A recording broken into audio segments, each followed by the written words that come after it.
Assalamualaikum warahmatullahi wabarakatuh. Untuk video bagian yang kedua, kami kelompok 3 akan memaparkan secara singkat materi tentang ukuran letak. Ukuran letak dalam statistika dinyatakan dalam fraktil. Fraktil merupakan nilai-nilai yang membagi suatu distribusi data yang telah urut menjadi beberapa bagian yang sama.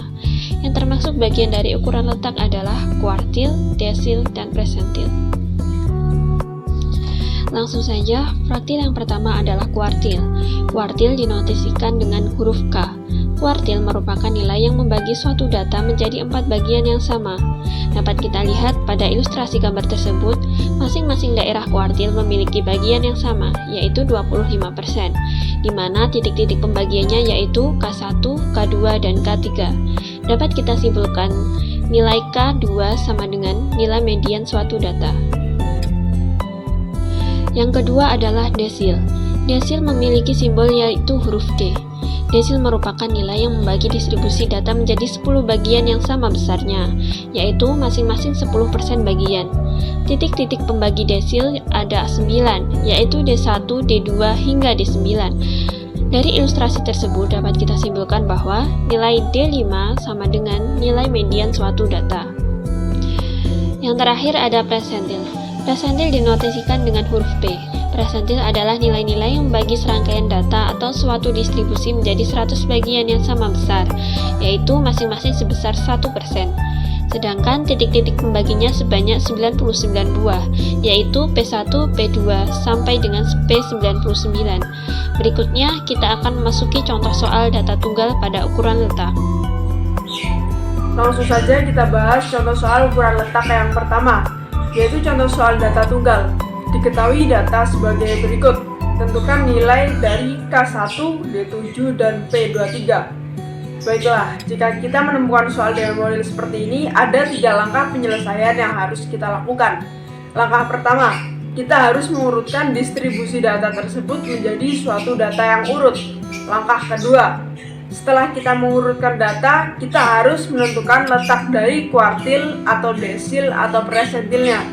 Kemudian yang terakhir, kita bisa mencari nilai dari kuartil atau desil atau persentil dan menemukan hasilnya. Bisa kita lihat bersama distribusi data yang telah urut dari yang terkecil hingga terbesar. Diketahui ada 19 data. Pertama, kita akan menentukan kuartil terlebih dahulu. Langkah kedua yang harus kita lakukan setelah mengurutkan data adalah menentukan letak kuartil. Rumus letak kuartil adalah I kali N plus 1 per C, di mana I sama dengan kuartil kesekian, N adalah banyaknya data, dan C adalah konstanta. Dalam kasus ini, konstanta dari kuartil sama dengan 4. Langsung saja kita substitusikan apa yang diketahui ke dalam rumusnya. Kita ganti I dengan 1, karena yang dicari adalah kuartil ke-1. N adalah banyaknya data, ada 19 data. Sehingga N adalah 19. 19 plus 1 dibagi konstantanya yaitu 4. 1 dikali 20 dibagi 4. 20 dibagi 4 sama dengan 5. Langkah yang ketiga adalah menentukan nilai kuartil. Dapat kita lihat di tabel distribusi datanya. Nilai K1 terletak di data nomor 5. Maka nilai K1 sama dengan 10. Kemudian kita tentukan desilnya. Setelah distribusi data urut, kita harus menentukan letak D7. Rumus letak desil sama dengan rumus letak kuartil. Yang menjadi pembeda adalah nilai konstantanya. Nilai konstanta desil adalah 10. Langsung saja kita substitusikan apa yang diketahui ke dalam rumus letak. I sama dengan 7, N sama dengan 19, C sama dengan 10. 7 dikali 20 per 10 sama dengan 140 per 10. Sama dengan 14. Lalu kita lihat data nomor 14 bernilai 14. Maka nilai dari D7 adalah 14. Yang ketiga, kita menentukan persentil. Rumus letak tetap sama dengan sebelumnya, yaitu I kali N plus 1 per C. Untuk persentil 23, I sama dengan 23, N sama dengan 19. Konstanta persentil adalah 100. Langsung saja kita substitusikan. 23 kali 20 bagi 100 sama dengan 460 per 100 sama dengan 4,6. Maka presentil 23 terletak di antara data keempat dan data kelima.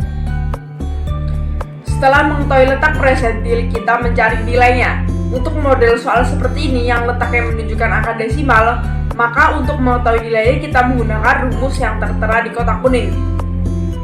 XP sama dengan X4, artinya data nomor 4. P sama dengan 0,6, XP plus 1 adalah X5, data nomor 5. Langsung saja kita tulis rumusnya. Nilai P23 sama dengan X4 plus 0,6 kali X5 min X4. Kita lihat dalam tabel, X4 sama dengan 10, X5 juga 10. Maka langsung kita substitusikan. 10 plus 0,6 kali 10 min 10 sama dengan 10 plus 0,6 kali 0. Hasilnya adalah 10, jadi P23 bernilai 10. Contoh soal ukuran letak yang kedua adalah data kelompok. Diketahui tabel data tersebut. Tentukan K3, D2, dan P40-nya. Jadi perbedaan data tunggal dan data kelompok adalah jika pada data tunggal kita bisa mengetahui secara gamblang data nomor sekian bernilai sekian, berbeda halnya dengan data kelompok. Kita tidak tahu secara pasti data nomor sekian memiliki nilai berapa. Untuk soal data kelompok, langkah penyelesaiannya adalah sebagai berikut. Pertama, membuat frekuensi kumulatif. Kedua, menentukan letak kuartil atau desil atau presentilia. Dan ketiga, menentukan nilai kuartil atau desil atau presentil.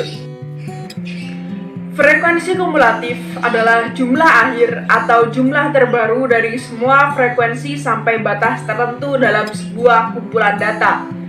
Frekuensi kumulatif dinotasikan dengan FK. Cara menentukan frekuensi kumulatif adalah dengan penjumlahan menyilang. Perhatikan pada tabel tersebut. Pertama, 5 kita pindahkan ke ruas kanan, lalu 5 ditambah dengan 3, hasilnya diletakkan di ruas kanan.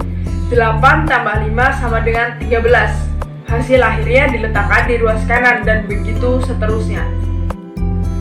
Baik, pertama kita menentukan kuartil terlebih dahulu. Rumus letak kuartil telah tertera dalam video. Tergantung kita mencari kuartil keberapa. Di sini kita akan menentukan letak kuartil ketiga. Rumusnya adalah 3 dikali banyaknya data per 4. Sama seperti rumus sebelumnya, 4 di sini adalah sebagai konstanta dari kuartil. Langsung saja kita substitusikan 3 dikali 40 per 4 sama dengan 120 per 4 sama dengan 30. Berarti kuartil ketiga terletak di data ke-30. Setelah mengetahui letak kuartilnya, kita langsung lihat FK-nya. Perhatikan tabel pada row ke-7. FK pada row 7 menunjukkan angka 36, berarti letak kuartil ketiga berada di range data tersebut. Kenapa tidak di row ke-6? Karena FK row 6 jumlahnya masih 28. Jadi kurang 2 ya untuk mencapai 30. Langkah berikutnya adalah menghitung nilai K3. Rumus untuk mencari nilai kuartil, desil, atau presentil data kelompok adalah seperti yang tertera dalam video. KI sama dengan TB plus P kali I kali N per 4 kurangi F besar per F kecil. Di mana KI adalah kuartil kesekian, TB adalah tepi bawah kelas kuartil, P adalah panjang kelas, N banyaknya data, F besar adalah jumlah frekuensi kumulatif pada kelas kuartil sebelumnya, dan F kecil adalah frekuensi kelas kuartil. Langsung saja kita substitusikan data yang diketahui ke dalam rumus.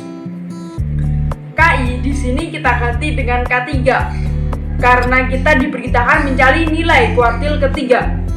TB atau tepi bawah kelas kuartil adalah 81 kurangi 0,5, hasilnya 80,5, sehingga TB kita ganti dengan 80,5. P adalah panjang kelas. Kita bisa lihat dari interval nilainya. Misal, dari nilai ujian 31 sampai 40 ada 10 ya. maka P-nya adalah 10. Kemudian I kali N per 4 sama dengan letak kuartil. Sudah kita temukan, langsung saja kita substitusikan, yaitu 30. F besar adalah 28, kita lihat dari frekuensi kumulatif di row ke-6. F kecilnya adalah 8, dilihat dari frekuensi kelas letak kuartilnya. Langsung saja kita hitung. 80,5 ditambah 10 kali 30 min 28 per 8 sama dengan 80,5 ditambah 10 kali 2 per 8 sama dengan 80,5 tambah 2,5, maka hasilnya adalah 83. Jadi nilai K3 adalah 83. Kemudian kita menentukan desil data kelompok.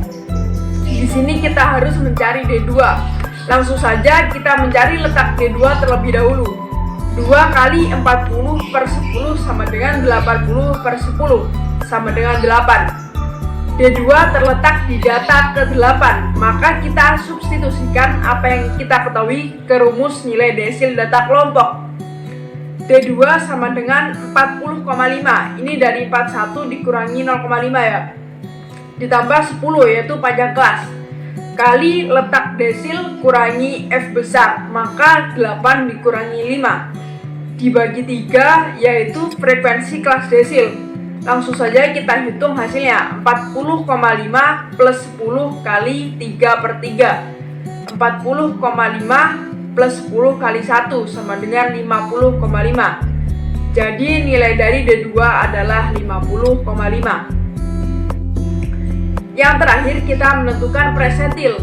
Yang akan kita cari adalah P40. Maka seperti sebelumnya, rumus letak presentil sama dengan rumus letak kuartil dan desil. Langsung saja kita substitusikan. 40 kali 40 per 100 sama dengan 16. Maka P40 terletak di data ke-14. Sekarang kita mencari nilai data ke-14. Rumus nilai presentil juga sama dengan rumus nilai sebelumnya. Langsung saja kita substitusikan. TB sama dengan 60,5. Dari 61 dikurangi 0,5. P sama dengan 10. Letak dikurangi F besar, 16 kurangi 13. Frekuensi kelas ada 6, sehingga 60,5 plus 10 dikali 16 min 13 per 6 sama dengan 60,5 plus 10 kali 3 per 6 sama dengan 60,5 plus 5 sama dengan 60,5. Maka nilai P40 adalah 65,5. Demikian tadi presentasi dari kelompok kami. Saya sebagai perwakilan dari kelompok 3 mohon maaf apabila ada salah kata atau kekurangan dalam penyampaian materi kami. Untuk teman-teman semua, apabila ada pertanyaan atau pendapat bisa disampaikan di kolom perkuliahan. Sekian, terima kasih. Wassalamualaikum warahmatullahi wabarakatuh.